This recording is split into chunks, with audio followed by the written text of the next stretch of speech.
Round की counting पूरी हो चुकी है। बीजेपी यहां पे लीड करती हुई नजर आ रही है, लेकिन एक चेहरा जिसने सबका ध्यान अपनी तरफ खींचा वो दामोदर यादव हैं और इन्हीं के चलते ये पूरा मुकाबला त्रिकोणीय है। सर, बहुत पीछे तो आप भी नहीं है लड़ाई में, और जो शुरुआती रुझान उन्हें कैसे देख रहे हैं?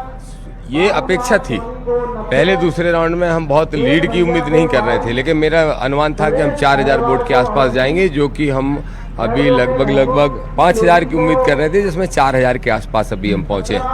हमारी उम्मीद है कि 8वां, 9वां, 10वां, 11वां, 12वां राउंड जो होंगे वो हमें लीड देंगे। तो अभी कहाँ की ये जो पेटियां खुल रही हैं किस इलाके की है? पहला और दूसरा राउंड गोराघाट और बड़ौनी, ये वाला इलाका भी खुला है। और इस वाले इलाके में हमें ये उम्मीद थी कि हम 5000 पे पहुंचेंगे, लेकिन हम कुछ 4000 के अराउंड पहुंचे हुए हैं। और भाजपा और कांग्रेस यहाँ जिस मुकाबले में थी, अभी मैं और घनश्याम सिंह जी साथ ही बैठे थे, तो हम लोग बात कर रहे थे कि जो अपेक्षा थी कि बीजेपी को वोट जितना उनका आंकलन या मेरा आंकलन था उससे थोड़ा ज्यादा मिल रहा है। बिल्कुल। तो लेकिन एक बात यहाँ पे बड़ी महत्वपूर्ण हो जाती है सर, बीजेपी के अंदर भी जब नरोत्तम मिश्रा का टिकट कटा तो कार्यकर्ताओं में गुस्सा देखने को मिला। घनश्याम सिंह ने तो राजेंद्र भारती पे सीधे आरोप लगाया कि वो तो छुप कर नहीं खुल के भीतर घात कर रहे हैं पार्टी के लिए। कल पार्टी ने उन्हें सस्पेंड भी कर दिया। तो बीजेपी और कांग्रेस के बीच की इस लड़ाई में जनता क्या तीसरी एक उम्मीद की तरफ देख रही है, ऐसा आप मान रहे हैं? बिल्कुल। अगर हम चुनाव जीतते हैं तब तो ये बात सिद्ध हो ही जाती है,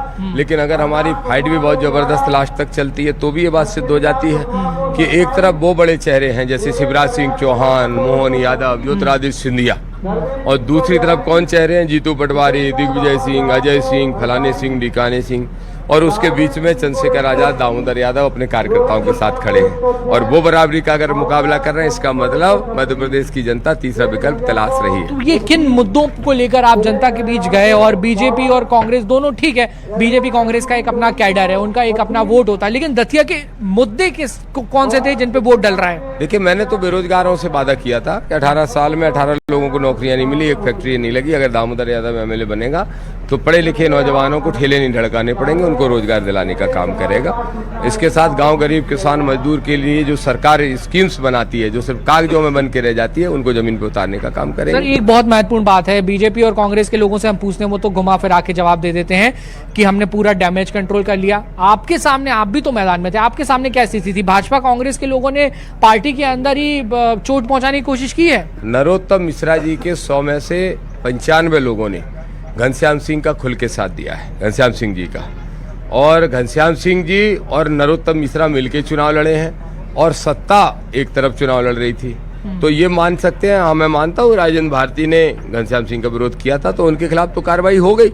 बीजेपी कब कार्रवाई करेगी नरोत्तम मिश्रा के खिलाफ? बीजेपी बड़ी कमजोर पड़ गई। मैं तो सोचता था बीजेपी और तगड़ा एक्शन लेती है, लेकिन बीजेपी के खंडेलवाल जी, देखते हैं आप में हिम्मत है कि नहीं नरोत्तम के खिलाफ कार्रवाई करने की। सर, ये अभी तो, लेकिन ये तमाम चीजों के बावजूद बीजेपी लीड कर रही है। एक बड़ी बात इसमें ये भी आती है कि जो शुरुआती 2-3 राउंड के अभी नतीजे हमारे सामने, यही बाद में परिणाम बदलेंगे कि आपको विश्वास है कि ये चेंज हो जाएगा? नहीं, मुझे ये विश्वास है। मैं अपनी पार्टी का स्थिति बता सकता हूँ। 8वें राउंड के बाद जब शहर समाप्त हो जाएगा, शहर की काउंटिंग समाप्त हो जाएगी, उसके बाद जो उदगुआ का जो बेल्ट है, जो करेरा रोड जिसको हम कहते हैं, जिसमें 57 विलेजेस हैं और 5-6 गांव उसमें झांसी रोड के हैं, लगभग वो 60 गांव में आजाद समाज पार्टी अच्छी खासी लीड करेगी। ये हमें पूरा विश्वास। कांग्रेस की क्या स्थिति रहेगी? अभी तो पीछे ही रहने वाली, ऐसा मुझे लगता है। हम आगे निकलेंगे अंत में जाके। तो देखिए, दामोदर यादव आजाद पार्टी की जीत का यहाँ पे दावा कर रहे हैं और कॉन्फिडेंट वो नजर आ रहे हैं। और उन्होंने साफ तौर पर कहा, वो तो खैर इस बीजेपी और कांग्रेस दोनों ही पार्टी के बाहर से इस चुनाव को देख रहे थे और लड़ रहे थे। उन्होंने कहा कि बीजेपी के कार्यकर्ताओं ने, नेताओं ने भी पार्टी के खिलाफ काम किया है, कांग्रेस में भी यही। चलिए वासु, तो लगातार अब त्रिकोणीय मुकाबला ये नजर आ रहा है, कांटे की टक्कर, इससे कहना गलत होगा। लगातार हमारे साथ चर्चा के लिए मेहमान तो जुड़े